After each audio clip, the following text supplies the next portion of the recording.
I mean, I was 6 when the first Star Wars film came out. I think I was 6, and so like any 6-year-old, I was like, I want to see this movie about robots and flashlight swords.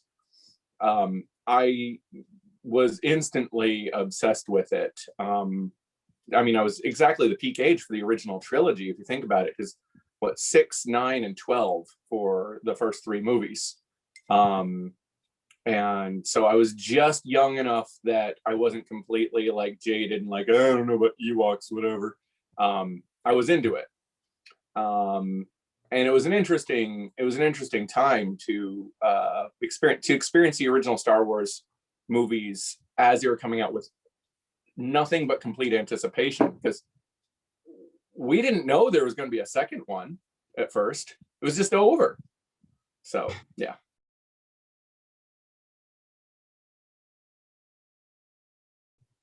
I mean, honestly, that was largely just by being in the right place at the right time, working in the industry a long time. I've been writing comics since I started writing comics. My first printed work was 1992, with self-publishing. And I along with several of my friends, formed a company called Puppy Toss in Berkeley. We had an office in the middle of downtown Berkeley in 1992. And, we were distributing like zines and mini comics. And so you just work in the industry long enough, you get to know people who have various jobs and so on and so forth. So I'd already worked with several of the people who ended up working at Lucasfilm after Disney acquired them. So it's just kind of a natural outgrowth of relationships that already existed.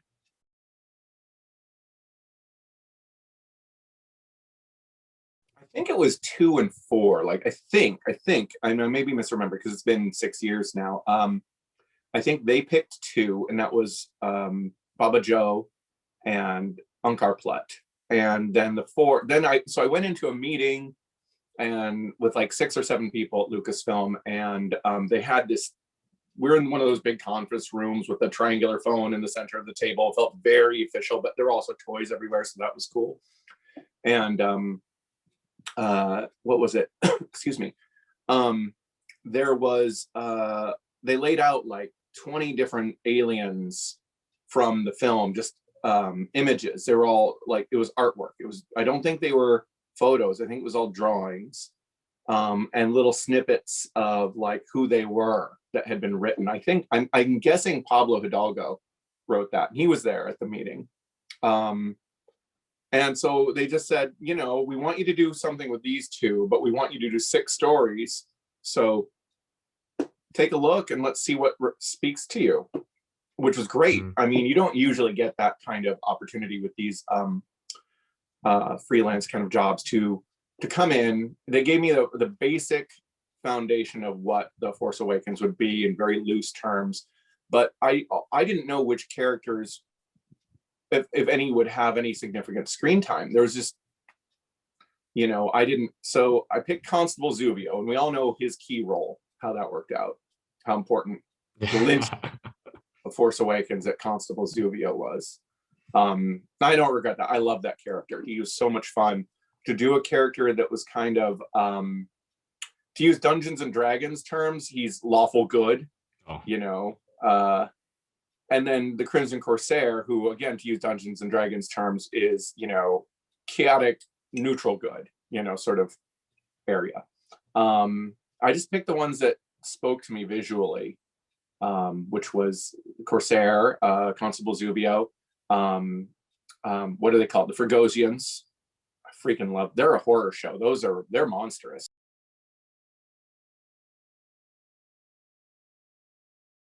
I managed a restaurant for about 10 years in my 20s, and a little bit because there's I don't know, there's a lot of precision, but also kind of just frantic energy that goes into working to a restaurant. Every night is game day. Every night you go in and it is intense. The tickets are lining up. You have to match pace with those. You have to time all the food. And so I got kind of into these, having left that when I was about 30 years old. I got kind of into watching those cooking competition shows. And so I tried, I don't know how successful that story is, but I really wanted to try to like pair that cooking competition energy with that, I don't know. I never go back and read these things.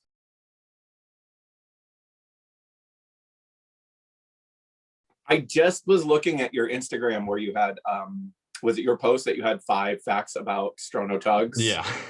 That was fun. Okay, so on that one, this was exciting. The Rob's Ely grave that they put into Battlefront 2. Yeah. Because that was, you know, you get a chance to do something with Star Wars, and all your friends are huge Star Wars fans. So you end up naming some characters after your friends. Rob Ely is a friend of mine since I was like 17 years old. And so I put him in, you know, as the murder victim. I killed him off in Star Wars. That was fun. And then they put a grave for him in a video game. He used to work for Namco, so he's hardcore into games. So that was a nice treat for him to have his Star Wars character acknowledged out beyond my story. It was exciting. Yeah. I felt that was like a really in-depth reference. I don't know if they expected anyone to figure that out or not, but the fans I wouldn't have found it. Mm-hmm. I'm still stuck on the original Battlefront 2 though. I love that game.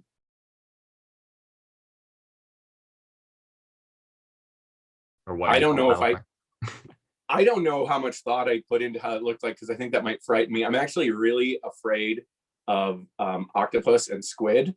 They kind of terrify me a little bit. My computer there went to sleep. I hope somebody with a better visual sense draws that. That would be amazing.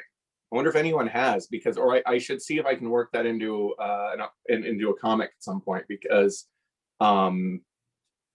I mean, you think about it, Quarrens particularly are really terrifying looking. Maybe I'm bringing my phobia to the table, but they're scary. Like Mon Calamari, I guess they're scary too. So you get the sideways eyes, but you still have the tentacles and kind of still a little of the triangular shape, but the eyes are over. Okay, yeah, freaking myself out.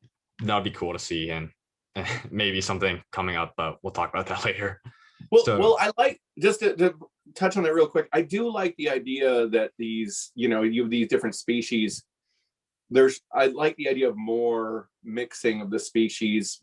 We already kind of Star Wars is an interesting universe that we don't acknowledge how disparate the biology would be of these alien life forms that obviously evolved, not in the case of the Mon Calamari and the Quarren, who are from the same planet.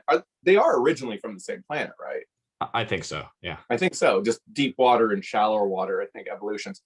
But, you know, we don't barely in converse to Star Trek, where they really focus on, you know, the implications of biology and whatnot. Star Wars it's just there.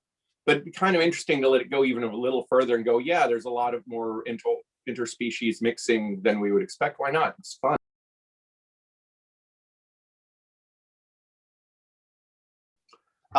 Well, like I said, Dungeons and Dragons terms are great. So like I said, I would define him as chaotic good, chaotic neutral. He's a pirate, you know, so he's a kind of character who will, you know, plunder and raid ships and sell munitions. Obviously, like in that Resistance episode, he had an appearance where he's selling, you know, so he's not exactly a good guy. But then you look at he's fighting on the side of the Resistance in Rise of Skywalker. We see him briefly in that battle. And, you know, Maz Kanata points to him in Force Awakens and say, yeah, these are good guys. You can go with them. They'll help you out. So I kind of like that angle. You know, we don't, just playing with the idea of a pirate crew with a lot of motivation to survive and make money in the Star Wars universe, but still have a moral line, a moral compass that they abide by. You get into some interesting territory to write with, especially when you start crossing it with, you know, kicks from the Clone Wars and stuff like that. So yeah.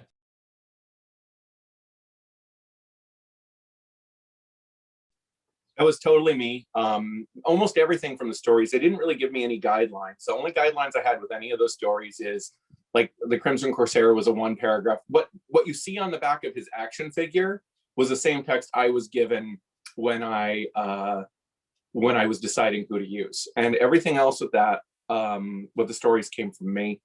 They approve it all. It all goes through Lucasfilm, and I remember a note. I had just finished watching the Clone Wars. I'd just gotten deeply into it, obsessively into it when I got the call, because when Lucasfilm came to me asking if I wanted to work on this. And I really wanted to connect back to it because I think it's a very, very powerful story. The story of the clones ended up being just an immense emotional journey. And, I had just watched the episode where Fives goes to, after Tup kills the Jedi, his chip malfunctions, and Fives goes on his descent journey into discovering the truth, and he encounters Kix.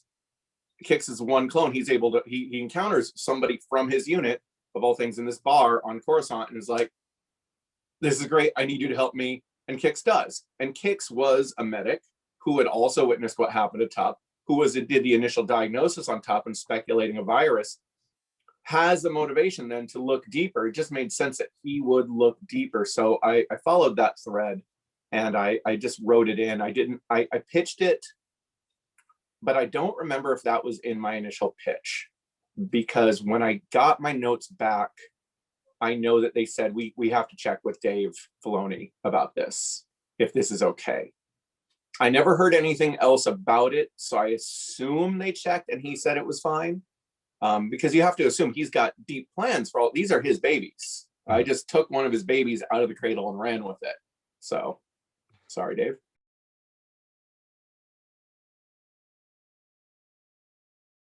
He gets a lot of traction. There's tons of YouTube videos talking about Kix and how he's living. You see all these comments of people who will comment on it who haven't read the book, and it still resonates. So I actually tried at one point to get, I wanted to do a comics adaptation of my own book on that. I wanted to do a comics version of the Lost Treasure of Count Dooku. The whole thing is a love letter to the prequel era, to the Clone Wars era, with the Count Dooku references, the battle droids, clone stuff, and just the idea of just like time passing to Star Wars is a little bit broken. People don't like that, but a little bit broken in that when you have characters that live, say, 1,000 years or 3,000 years, the Clone Wars was yesterday for them, relatively speaking. Whereas it's for the time, I like the idea that by the time we get to the sequel era, it's a long time. Like everyone's like, that's ancient history. That whole thing, that's so, what are you talking? Finding a clone warrior, no one's seen one of them in however long. I don't know. So yeah, it was fun. I'm glad I got to work with that. I'm glad they let me play with that one. I'm lucky.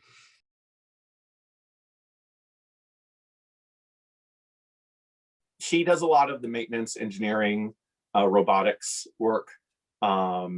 She's also like, I put it, I just wrote, okay, so do you know that there's a comic coming out that I'm doing with IDW? And so how would I define Reveth? She's a bit of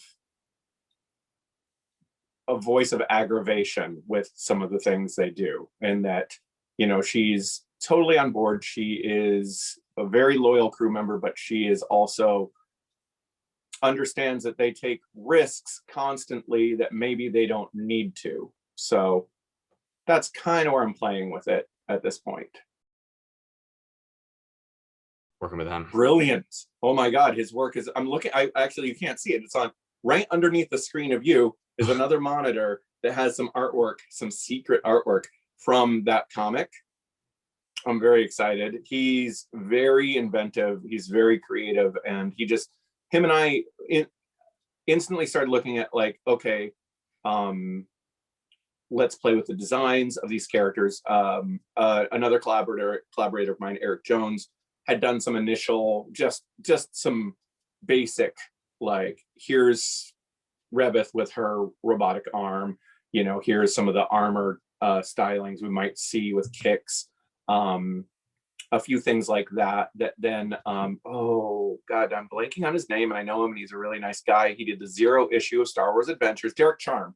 Derek Charm had portrayed them in our 0 issue, and Nick just took this along with some other notes I gave him and ran wild with it. His color work is just really amazing. Everything is really bright and colorful and fun, which I kind of want. I want these.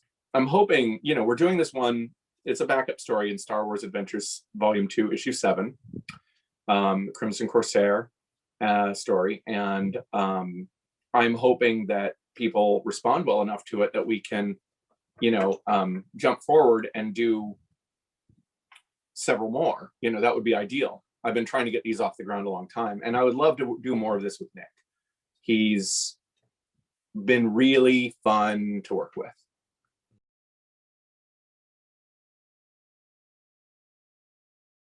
I think, I mean, I did, Eric and I did 3 issues of Star Wars Adventures Volume 1. I did the 0 issue with Derek Charm, which was the very first one. I want to say it was 2017. And then 3 issues of, I think it was issue 3, 4, and 5 of Volume 1. And that was a, we did a Luke and Leia story where they go to the planet of the Ishitib, and they negotiate with the Ishitib to join the rebellion shortly after New Hope. And then we did a story set in the sequel universe with Finn before he leaves the First Order, which was a kind of a goofy Gremlins-like story. And we were really hoping to do more. I can't really speak to it, just, you know, there were a lot of moving parts at the time, I think, that prevented that from happening.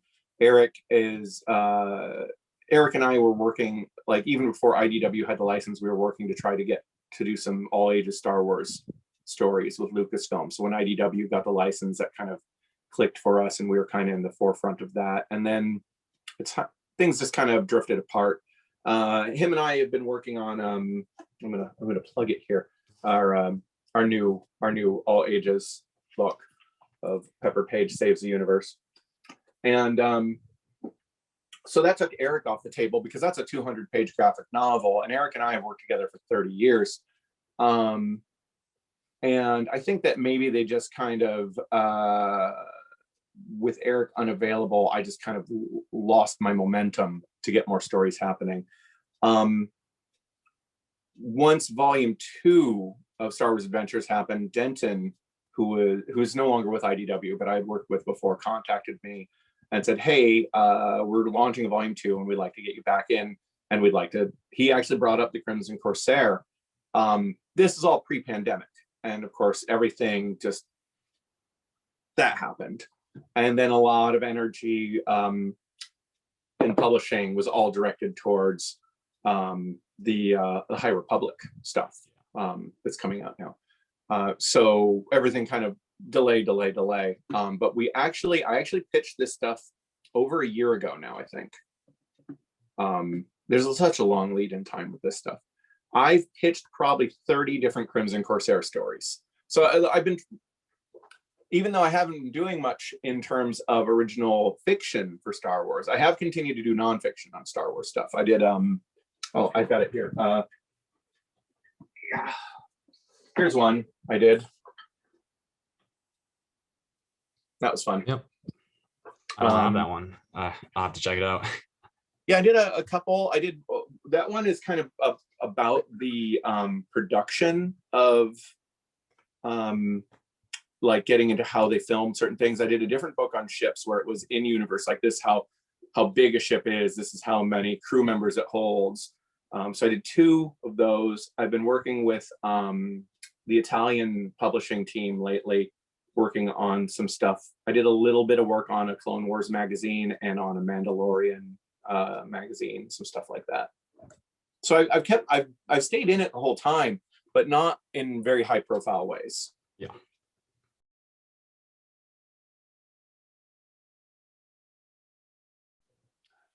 Yeah, I do, and that's a really good question.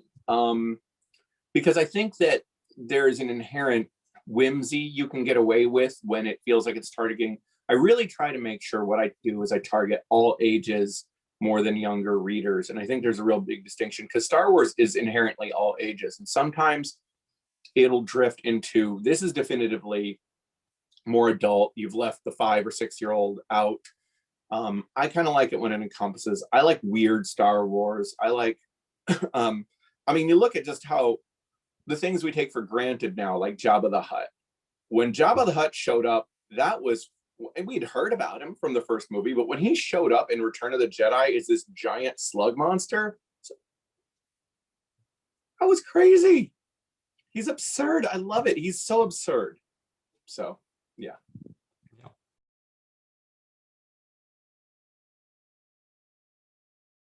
One of the things about writing those Tales from a Galaxy Far, Far Away is, and I've talked about this before, I had like a day for each of those roughly. They gave me time, a little bit more time. They gave me more time than that to write, but I was working like full time for Sideshow Collectibles at the time on their Court of the Dead line, which was a great experience, a great company. So I had to fit these stories in. It was either say no to Star Wars or work every time on Star Wars when I wasn't working on other stuff. So I had to go weird with it because there was no time. By relying on weird story angles and twists and odd turns, it allowed me to have momentum rather than putting in a lot of time on the character development.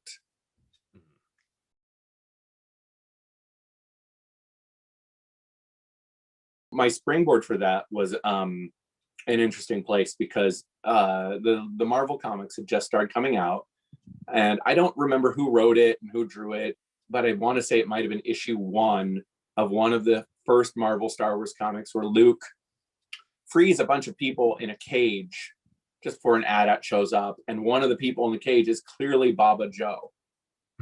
And I'm like, or people said, oh, it's another member of the same race. I'm like, no, that's him. That's Bobbajo. And I thought, Bobbajo's been around. Why not?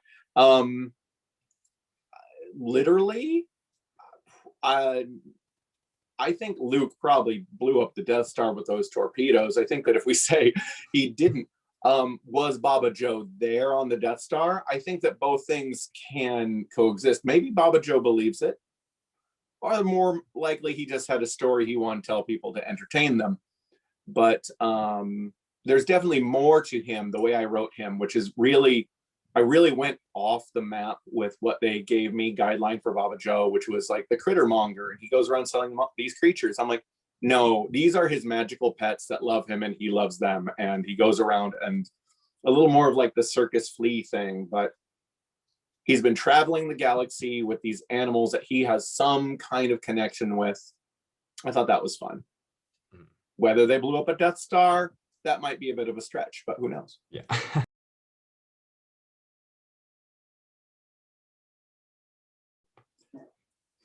I mean, the beauty of Star Wars is it's almost all obscure characters that get propped up to. I mean, what's it? I don't know. I don't remember what his name is offhand. I know it starts with an M. Hammerhead is what the toy was called. You know, if he what is that race? Well, they're all kind of minor characters outside of Luke, Leia, Han, and a few others. They're the Legends material, the expanded universe material did such a wonderful and beautiful job of taking these characters and blasting them up onto this huge stage. Like, did we ever need to know about Boba Fett's childhood? Like, is it cool? Yeah, it's interesting. I like it. Now we get to see him on the opposite end of that with other things coming out. It's like, okay, this is great, but we never needed it. So obscure. My favorite obscure character, I mean, I'm biased. I'm a person who got to go into Lucasfilm and pick from a batch of obscure characters. So outside of the ones I've worked on, my computer is off there. Yeah, man, you really put me on a corner on this one. I really like that librarian. I don't think she's obscure anymore. I think she's in the High Republic, right? That librarian in Clone Wars. Oh, Jocasta Nu. Yeah, she's like a big deal now, right? Yeah, she was in the Darth Vader comic that came out recently. So there's no obscure characters. This just proved my point. There are no. I was about to say I like her. She shows up in one scene here and one scene there, and she's a librarian. I like books, so this makes sense. No, she's not obscure. Okay, there isn't anyone. no. I like. I mean, in terms of favorite characters, I love what they did with Ahsoka. But I don't know many people who don't. I love the clones in general. Yeah, I kind of Asajj Ventress, again, not obscure. These aren't obscure characters. I mean, and Chirrut from Rogue One, I just got the Hot Toys version of him. Yeah. I don't know if you've seen those toys, how on point the detail is. So I bought that one. And I just rewatched Rogue One. He might be one of my favorite Star Wars characters ever. He's just, the scene where he walks over to the master switch just kills me and just tears me up every time. So I don't know. It's not, none of these are obscure, but these are ones I like. Yeah. No, because given, okay, if let's say somebody from Disney was sitting down going, who do you want to work with? I would ask to create somebody new. The things I enjoyed most about those stories were characters like my Ren Biggleston character, you know, taking characters that were undeveloped, like Constable Zuvio and the Crimson Corsair, and developing them. Creating new characters is kind of infinitely more interesting to me. I would love to, okay, all that said, I would love to work with Asajj Ventress. I would absolutely love to work with Asajj Ventress. She's a really interesting character. I would like to do more with the whole concept of Dathomir, the culture on Dathomir, playing with that whole matriarch sort of thing they've got going on, and their whatever's going on with the Dathomir males. It's all very strange. There's a lot of fun stuff to play with there.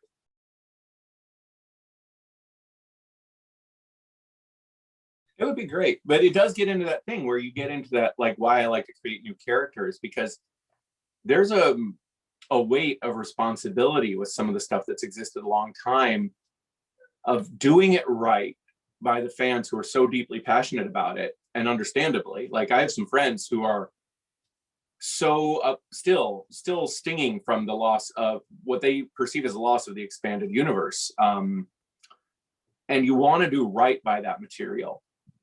And at the same time, you don't want, it can be really creatively limiting to work within a field that's already been defined by other creators. So it's always kind of nice to move forward instead of looking backward. But at the same time, it's so much fun to bring this stuff into the new continuity wherever possible.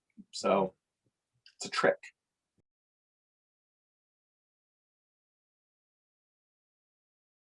I was hoping for volume 2. They talked to me about, like, hopefully we'll do a volume 2. That was the idea. I kind of feel like Canto Bight, the book, the Canto Bight anthology, was, because at one point they did talk to me about writing that, and I feel like that was the version of Aliens, Tales from a Galaxy Far, Far Away, Aliens, for the second new sequel Skywalker movie. So yeah, I didn't have any choice in the name. All the titles on my books, I don't usually pick, and they always end up being really, really long, which is very awkward when you're trying to compose tweets to promote them.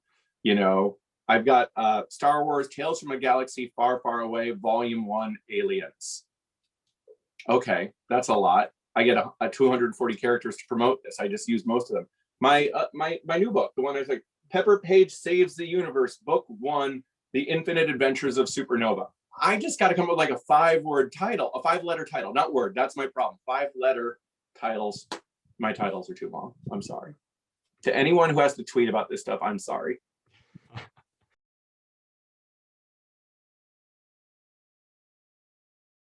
It's always interesting to see the stuff that kind of funnels through. Like, I don't know, like they don't, I'm not involved in this. So anything I speculate on is 100% speculation. And I like, it's fun to speculate and at least imagine that with, say, when the Crimson Corsair showed up, they looked at this. He shows up, what does he sell them? A bunch of battle droids. Well, where would he got that? Where did we leave him off? He just encountered a bunch of battle droids. He had just talked to Kix about, let's go find some of this stuff to sell. And then boom, next time we see him, the only consequential appearance he has outside of my book is him doing something that connects to what I wrote about. So that was fun. Unkar Plutt, you know, I don't know how much they look. At the same time, you got to wonder how much do they look at this stuff, because I will say my vision of Unkar Plutt and the Crowloots and the was that there are no, like, there literally are no females of their species on the planet, so they've genetically modified, like, it gets into some weird stuff. Like, there wouldn't have been like the Gileads would literally be a different species, like no resemblance to them at all, because the story I wrote kind of doesn't work if the females look at all like them, because it's all visual based. He sees this hologram, they've doctored this hologram to be a female of his species, and he's like, yeah, I played along, but that's not a thing. There are no women that look like me. And so they introduced a female character that looks like him. So that broke my story a little bit, but that's what happens. That's the nature of it.